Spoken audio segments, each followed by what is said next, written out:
আসসালামু আলাইকুম প্রিয় শিক্ষার্থীবৃন্দ, আশা করি সকলেই ভালো আছো। তোমাদের দয়ায় আমি আল্লাহর রহমতে যথেষ্ট ভালো আছি। তোমাদের সামনে আবার উপস্থিত হয়েছি। আজ আমি দশম শ্রেণীর শিক্ষার্থীদের সঙ্গে একটা ক্লাস পরিচালনা করব। দশম শ্রেণীর শিক্ষার্থীবৃন্দ, তোমাদের পরিমিতি চ্যাপ্টারের 16.1 থেকে আমি একটা অঙ্ক নিয়ে একটা আলোচনা করব আজকে। পরিমিতি 16.1।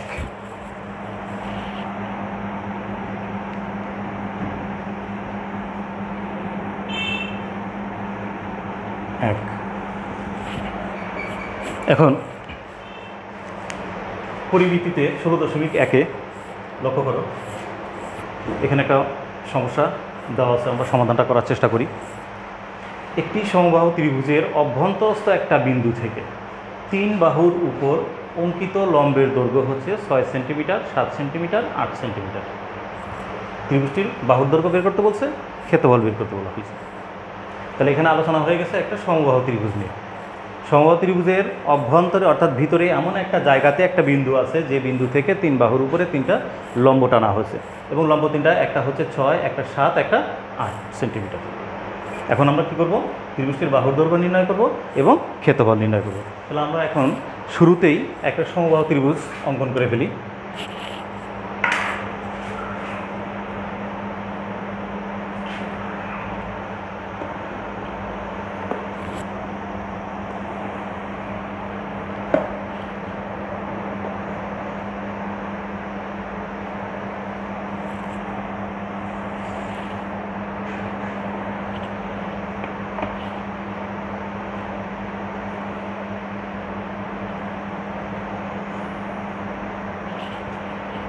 ধরে নাও এখানে এ বি সি, এটা একটা সমবাহু ত্রিভুজ। এখন এখানে প্রশ্নে বলা হয়েছে যে সমবাহু ত্রিভুজের অভ্যন্তরস্থ একটি বিন্দু থেকে, অর্থাৎ এটার ভিতরে একটা বিন্দু আছে, সেই বিন্দু থেকে 3 বাহুর উপরে 3টা লম্ব, একটা 6, একটা 7, একটা 8। তো এখন বিন্দুটাকে আমরা এমনভাবে নির্দেশ করি, সাপোজ ধরে নাও এমন একটা জায়গাতে আমরা বিন্দুটা দেই, এই বিন্দু থেকে 3 বাহুর উপরে আমরা 3টা লম্ব অঙ্কন করব। এখন লম্ব 3টা একটু খেয়াল করে দেখো। এখান থেকে এবি বাহুর উপরে লম্ব, নিচে বিসি বাহুর উপরে একটা লম্ব, আর ওদিকে এসি বাহুর উপর আরেকটা লম্ব।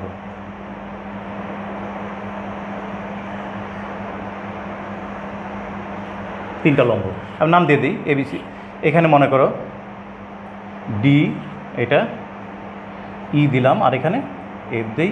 আর এই যে অভ্যন্তরে যে বিন্দুটা ছিল, বিন্দুটা মনে করো ও। তাহলে এখানে একটা সমবাহু ত্রিভুজ এবিসি, সমবাহু ত্রিভুজ এবিসি, যার অভ্যন্তরে একটা বিন্দু আছে, সেই বিন্দুটাকে আমরা ও দ্বারা শনাক্ত করলাম। ও বিন্দু থেকে 3 বাহুর উপরে যে 3টা লম্ব করা হয়েছে, লম্ব 3টা, একটার দৈর্ঘ্য হচ্ছে 6, এটা হচ্ছে 6 সেন্টিমিটার, এটা 7 সেন্টিমিটার, আর এটা হচ্ছে 8 সেন্টিমিটার। খেয়াল করে দেখো বিন্দুটাকে এমনভাবে আমরা এখানে শনাক্ত করে চিহ্নিত করলাম যে এখান থেকে এ বি বাহু, এটা দূরত্ব কম, এখান থেকে বিসি বাহু দূরত্ব একটু বেশি, এটা থেকে অর্থাৎ ওডিএ থেকে একটু ওইটা বড়, আর ওই থেকে ওয়েবটা আরেকটু বড়, কারণ এখানে বলা হয়েছে 3টা বাহু, একটা 6, একটা 7, একটা 8। এই জন্য এইভাবে আমরা শনাক্ত করলাম। এখন টোটাল যে ত্রিভুজটা আছে, এই ত্রিভুজটা কেমন ত্রিভুজ? সমবাহু ত্রিভুজ। আর সমবাহু ত্রিভুজের আমাদের অবশ্যই জানা আছে যে এক একটা বাহুর পরিমাণ যদি হয় এ, তাহলে এটার ক্ষেত্রফলের সূত্র হচ্ছে √3/4 a স্কোয়ার। আমি আবার একটু লিখে দিই, এটা বাহু যদি হয় এ, তখন ক্ষেত্রফল হচ্ছে √3/4 a স্কোয়ার। একক, এখানে একক, এটা হবে বর্গ একক, একক যা আছে বর্গ হয়ে যাবে। এই বিষয়টা একটু স্মরণ রাখার চেষ্টা করবো আমরা। একটা সূত্র স্মরণ রাখলেই মোটামুটি এটার অঙ্কটা করা সম্ভব। এখন আসো,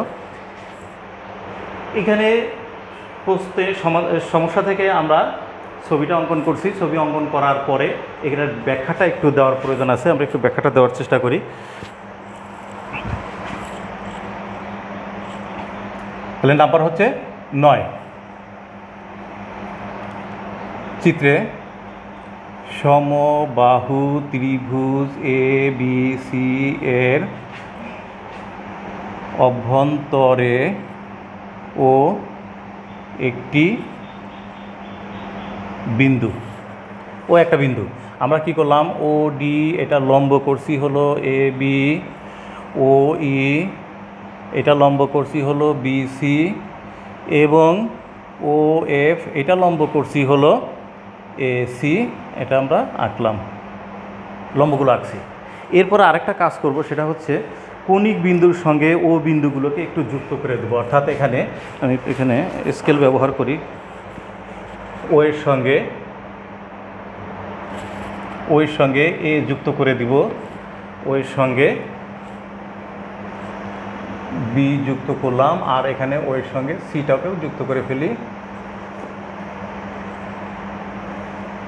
যোগের কাজগুলো কমপ্লিট হয়ে গেছে এবং এটা একটু লিখতে হবে এখন।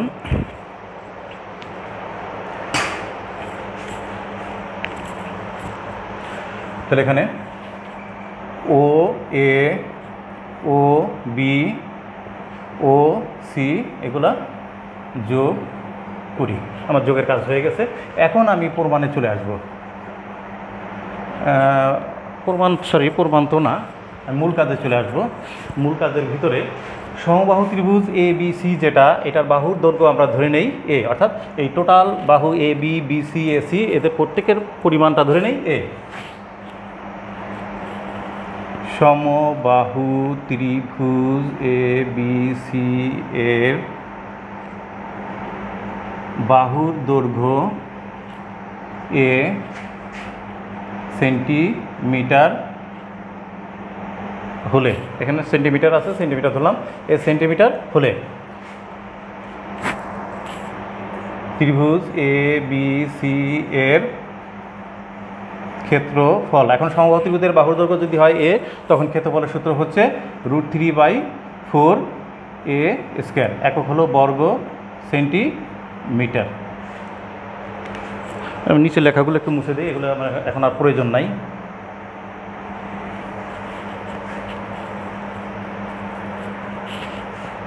তাহলে সমবাহু ত্রিভুজের ক্ষেত্রফলটা পাইলাম আমরা। এখন এখানে লক্ষ্য করো, ও বিন্দুর সঙ্গে কৌণিক বিন্দুগুলো যুক্ত করে দেওয়ার পরে যে ত্রিভুজগুলো তৈরি হয়ে গেছে, আমরা যে কোনো একটা ত্রিভুজ নিয়ে আলোচনা করি। বামেরটা এটা, অর্থাৎ আমি এখানেই শনাক্ত করে দেখাই। এই যে মনে করো ত্রিভুজটা, এই ত্রিভুজটা নিয়ে ফার্স্ট আলোচনা করি। এই ত্রিভুজটা এখন দেখতে সুবিধা হচ্ছে ও বি সি। ও বি সি ত্রিভুজের লক্ষ্য করো, ওইটা হচ্ছে ভূমির উপরে, ভূমি বিসির উপরে লম্ব। তো এখন এই ত্রিভুজের নিচের বিসি বাহুর মান জানা আছে এ, প্রতিবাহু এ, আর লম্বের মান জানা আছে 7। তাহলে এখন এই ত্রিভুজের ক্ষেত্রফল হচ্ছে হাফ ইন্টু ভূমি ইন্টু উচ্চতা। এইভাবে এই ত্রিভুজের ক্ষেত্রফল বের করবো, এইটার বের করবো, এটার বের করবো। আমি ফার্স্ট ও বি সিটা দেখাই। ত্রিভুজ ও বি সি এর ক্ষেত্রফল ইকুয়াল টু হচ্ছে হাফ ইন্টু ভূমি, ভূমি হলো বিসি ইন্টু উচ্চতা হলো ও ই। এখানে মানটা বসায় দিই, হাফ ইন্টু বিসি এর মান এ ব্যবহার করলাম, আর ওইতে হলো 7। এটার একক হচ্ছে বর্গ সেন্টিমিটার। ইকুয়াল টু এখানে ক্যালকুলেশন করলে পাবো হচ্ছে 7a/2 বর্গ সেন্টিমিটার। এটা হচ্ছে ওবিসি এর ক্ষেত্রফল। ঠিক একইভাবে আমরা বাকি দুইটা ক্ষেত্রফল একটু বের করার চেষ্টা করি। এখন মনে করো আমরা এইটা নেই, এই ত্রিভুজটাকে নেওয়ার চেষ্টা করি, অর্থাৎ এইভাবে দাগটাকে ভিন্নভাবে দেই, এটাকে এই যে এটা বের করার চেষ্টা করি। এটা যদি বের করি, এটার ক্ষেত্রফলটা কি আসতেছে একই নিয়মে। ত্রিভুজ এটা হচ্ছে ও A C, O A C এর ক্ষেত্রফল একই নিয়মে আসতেছে হাফ ইন্টু ভূমি, এখানে ভূমি হচ্ছে এসি, এসি ইন্টু উচ্চতা হলো তখন ও এফ, ইকুয়াল টু হচ্ছে হাফ ইন্টু এসিতে ব্যবহার করব মূল বাহু এ, আর ওএফে ব্যবহার করতেছি 8 বর্গ সেন্টিমিটার। এখানে কাটাকাটি করলে পাওয়া যাবে হচ্ছে 4a বর্গ সেন্টিমিটার। এরপরে আমি বের করব এই ত্রিভুজটার ক্ষেত্রফল, এটার নাম হচ্ছে ও এ সি। ত্রিভুজ এটা দেওয়া হয়েছিল ও এ সি, এটা হচ্ছে ও A B. O A B এর ক্ষেত্রফল হচ্ছে হাফ ইন্টু ভূমি, এখানে ভূমি হচ্ছে এবি ইন্টু উচ্চতা হলো ওডি ইকুয়াল টু পাবো হলো হাফ ইন্টু এবিতে ব্যবহার করতেছি হলো এ, আর ওডিতে হচ্ছে আমার 6 বর্গ সেন্টিমিটার। এখানে ক্যালকুলেশন করলে পাওয়া যাবে হচ্ছে 3a বর্গ সেন্টিমিটার। এখন লক্ষ্য করো, আমরা এই নিচের ত্রিভুজের ক্ষেত্রফল, ডাইনের ত্রিভুজের ক্ষেত্রফল, বামের ত্রিভুজের ক্ষেত্রফল, এই তিনটা ক্ষেত্রফল আমরা তৈরি করে ফেলছি। এই তিনটা ত্রিভুজের মিলিত ক্ষেত্রফল আর মূল ত্রিভুজের ক্ষেত্রফল পরস্পর সমান। একটু বোঝার চেষ্টা করো। মূল ত্রিভুজটাকে তিনটা খণ্ডে ভাগ করা হয়েছে, একটা হচ্ছে ও বি সি নিচেরটা, একটা হলো ও এ সি ডাইনেরটা, একটা হচ্ছে ও এ বি বামেরটা। এই তিনটা ত্রিভুজের মিলিত ক্ষেত্রফল আর টোটাল ত্রিভুজের ক্ষেত্রফল পরস্পর সমান। তাহলে এখন আমরা কি করতে পারি, এই যে তিনটা ত্রিভুজের ক্ষেত্রফল আমরা তৈরি করে ফেলেছি, এই তিনটা ত্রিভুজের ক্ষেত্রফলকে একসঙ্গে যুক্ত করব, করলে পাওয়া যাবে হচ্ছে এবিসি এর ক্ষেত্রফল। ঠিক আছে, আমি আমার বোঝার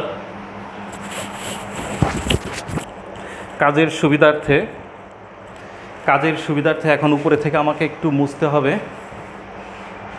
এটা আপাতত মুছে দিই উপরের অংশগুলা।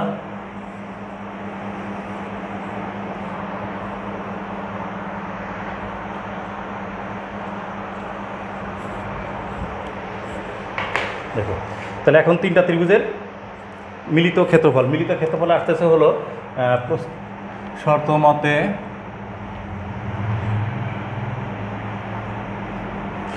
এখানে ফার্স্টে পাওয়া গেছিলো হচ্ছে 7a/2, পরেরটা পাওয়া গেছে 4a, তারপরটা পাওয়া গেছে হলো 3a। এই তিনটার মিলিত ক্ষেত্রফল হচ্ছে মূল ত্রিভুজের ক্ষেত্রফল লেখা হয়েছিল কত, √3/4a²। এইটা আর এটা পরস্পর সমান। যাক, উপরে কোণাটাও আমি এখন মুছে দিতে পারি, এটার কাজ আপাতত হয়ে গেছে, লিখে ফেলছি। ওকে, এখন এখান থেকে একটু সমাধানে যাওয়ার চেষ্টা করি। আমরা এখানে সমাধান করে এর মান বের করি। বামে লসাগু করে ফেলি 2 করলে এখানে আসতেছে হলো 7a প্লাস এখানে 4 দুগুণে 8, 8a প্লাস হলো 3 দুগুণে 6, 6a ইকুয়াল টু হলো √3/4a²। এরপরে লাইনে আসে উপরে হচ্ছে 8 6 14, 21a নিচে হলো 2 ইকুয়াল টু হলো উপরে দিতে পারতেছি √3a² সাথে নিয়ে নেই, নিচে হলো 4। একটু ছোটো করে ফেলি। এবার দেখো, এখানে 2 আছে, এখানে 4-এর ভিতরে 2 আছে, 2 দ্বারা গুণ করে ছোট করি। তাহলে এখানে পাচ্ছি হলো 21a/1 ইকুয়াল টু হচ্ছে √3a²/2 ইকুয়াল আমরা 2 দ্বারা গুণ করে। এখন আমরা আর গুণ দিব। আচ্ছা, নিচেরটাও এখন আপাতত আমার প্রয়োজন না, আমি এটা আমার লেখার স্বার্থে এগুলো মোছার চেষ্টা করি। এগুলো আপাতত মুছে ফেলি।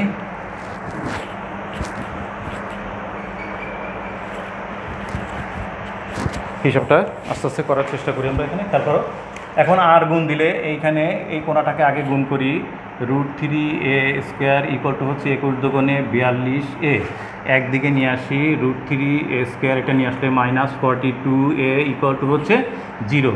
এখান থেকে আমরা এটাকে কমন নিয়ে নেই, তাহলে হচ্ছে √3a - 42 equal to 0।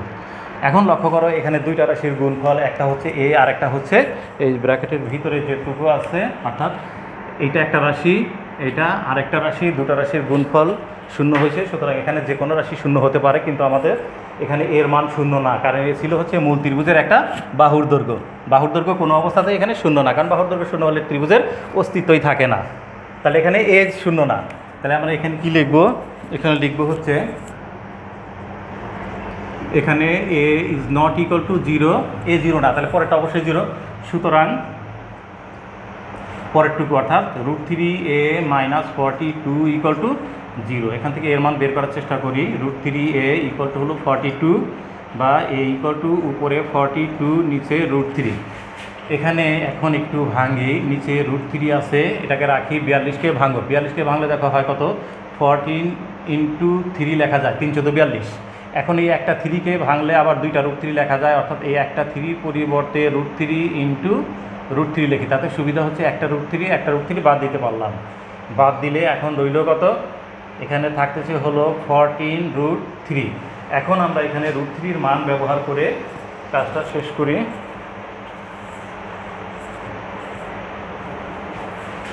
A equal to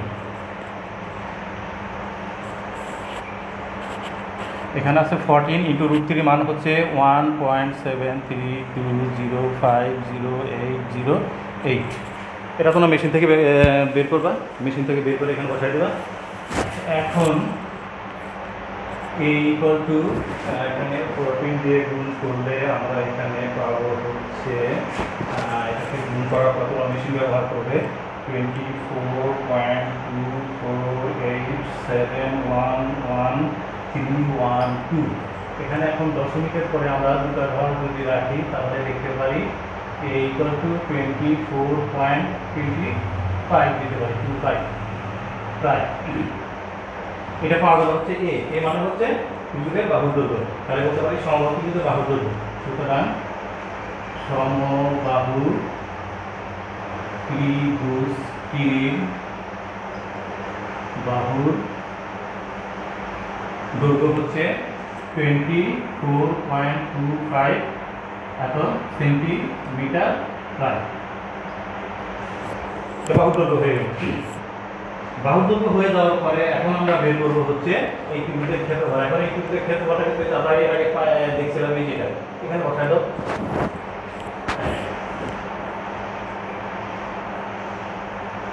এবং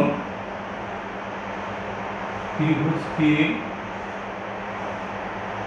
ক্ষেত্রফলটা দেখা ছিল হচ্ছে √3/4 ইন্টু a স্কয়ার। এই হিসাবে এখন তোমরা এই মানটাকে ব্যবহার না করে এই হিসাবে এই মানটাকে ব্যবহার করো, কাজ করতে সুবিধা বেশি হবে। এই যে 14√3 এটা ব্যবহার করা হবে, এটাও হবে।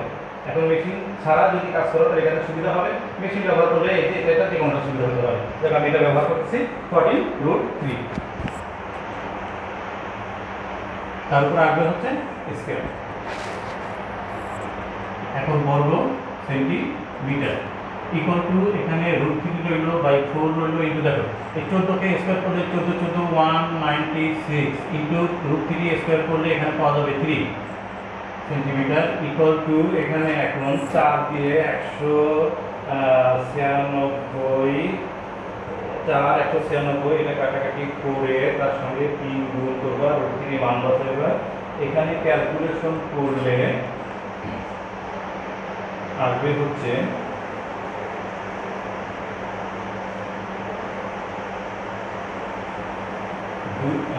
মেশিন ব্যবহার করলে আসবে হচ্ছে 4 ইন্টু 200 196 গুণ 3, তার সঙ্গে গুণ আসছে √3, অর্থাৎ এখানে আসবে হচ্ছে 254.613।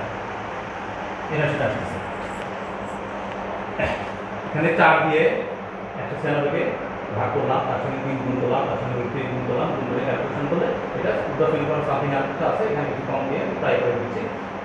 এটা হলো ত্রিভুজটির ক্ষেত্রফল। তাহলে এখন আমরা ত্রিভুজের বাহুর দৈর্ঘ্য পেয়ে গেছি, ত্রিভুজের ক্ষেত্রফল পেয়ে গেছি। এখন বাহুর দৈর্ঘ্য তোমরা এইটাও রাখতে পারো, ইচ্ছা করলে এইটাও রাখতে পারো, দুটো যে কোনোটা রাখা সম্ভব। সুতরাং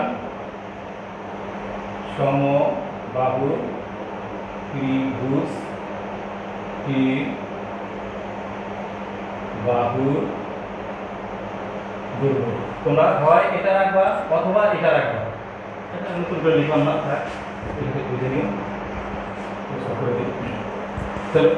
এখানে আমরা সমবাহু ত্রিভুজ হচ্ছে ABC, ফার্স্ট ক্যালকুলেশন করে এর মান বের করছি একটা 14√3, আর আরেকটা ওটাকে √3 মান ব্যবহার করে পাইছি হচ্ছে 24.25 হয়ে গেল। এখন মান এটাও রাখতে পারো, এটাও রাখতে পারো বাহুর দৈর্ঘ্য হিসাবে, যে কোনো রাখতে চলবে। আমি এখানে কেটে ব্যবহার করছি, তুমি ইচ্ছা করে দিতে পারো। আর ত্রিভুজটির ক্ষেত্রফল আমরা এখন যখন বের করছি, এখানে ক্ষেত্রফল ছিল √3/4 স্কয়ার, এখানে এই হিসাবে এই মানটা ব্যবহার করতে পারো। এখানে যে 14√3 আছে এটা ব্যবহার করতে পারো, আমি এটাই ব্যবহার করছি। এটা কাজ করতে মেশিন ছাড়া কাজ করতে একটু সুবিধা বেশি হয়। যাক এখানে এটা ক্যালকুলেশন করলে এখানে 196 আসছে, তারপর এখানে হচ্ছে √3 স্কয়ার সালে আসলো 3, এটা ক্যালকুলেশন করলে 254.61 প্রায়। এটা হচ্ছে ত্রিভুজটির ক্ষেত্রফল এবং এককটা হবে হচ্ছে বর্গ সেন্টিমিটার। এত বর্গ সেন্টিমিটার প্রায়। তাহলে আমরা দুটো তথ্য এখানে পেয়ে গেছি। তোমরা বাসায় আসছে অবশ্যই সমবাহু ত্রিভুজের এই সহমতির উপর ভিত্তি করে আরও অঙ্ক আছে, উদাহরণের ভিতরে অঙ্ক আছে, অবশ্যই এগুলো করার চেষ্টা করবো, যেহেতু এখন স্কুল চলছে না, একটা দুর্যোগ বেশ সঙ্গে আমরা বসবাস করছি, জানি না কবে পরিবেশ সুস্থভাবে ভালো হবে, তোমার বাচ্চা লেখাপড়া চালায় যাও। তারপরে ব্যক্তিগত কোনো সমস্যা যদি কখনো অনুভব করো, তোমরা আমরা আমাদের স্কুলে যাই সমস্ত শিক্ষকবৃন্দ যারা আছে আমাদের সঙ্গে যোগাযোগ করে আমরা যতটুকু পারি তোমাদেরকে হেল্প করার চেষ্টা করবো। ঠিক আছে, ভালো থাকো, সুস্থ থাকো, বাড়িতে থাকো, লেখাপড়া করো, খোদা হাফেজ।